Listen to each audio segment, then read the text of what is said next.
Yossi gets up, looks at me, turns to the other side, and buries himself in the blanket.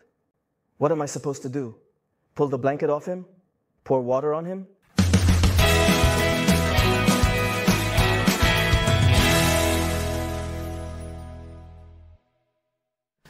Every Shabbat, the same scene repeats itself. I go to Yossi's room to wake him up for the Shacharit prayer on Shabbat, but Yossi refuses to get up. I tell him, Yossi, the law. You have already had your bar mitzvah. You need to get up and pray. Yossi gets up, looks at me, turns to the other side, and buries himself in the blanket. What am I supposed to do? Pull off his blanket? Pour water on him?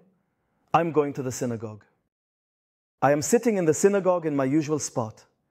To my right, the Buskila family and the boys. To my left, Oren Buch and his son, and I, the main Gabbai of the synagogue. Sitting alone, confused. What am I supposed to do with Yossi? Insist with him? Let go? What? The sages refer to prayer as a service of the heart, and if it is called a service, it is likely not always easy. This is especially true for adults, and even more so for teenagers. Our desire for them to join us in prayer and make it an integral part of their lives is understandable. We believe that prayer is not only an obligation, but also a great privilege of meeting with the Master of the universe. However, it is not right to force and compel a mature boy to go to the synagogue.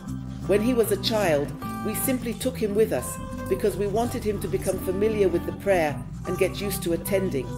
But at his bar mitzvah, we already said, "Blessed is he who has freed us from the responsibility of this one." The moment arrives when the responsibility for his relationship with the Holy One, blessed be, he shifts to him. We can help him, support him, and praise him for the effort he is making, but not insist at all costs and fight him when he struggles to do it. It's best to ask him, not in the heat of the moment in the morning when he's not with us, but the evening before, during a calm time. What, if anything, would he like us to do to help him wake up? Should we wake him up once? Twice? How long before the prayer? It's not easy for us to deal with the discomfort from the community when the son of the Gabbai is not sitting next to him during the prayer.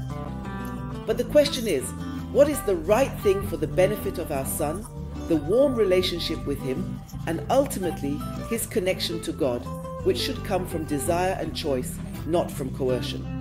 And a tip to conclude. Dear Dad, look for opportunities to let your children experience prayer in a more engaging way. Take them once to a musical, lively, joyful prayer in special places. And also talk to them about the privilege of being in contact with the Master of the universe, to turn to him and ask him for everything we need.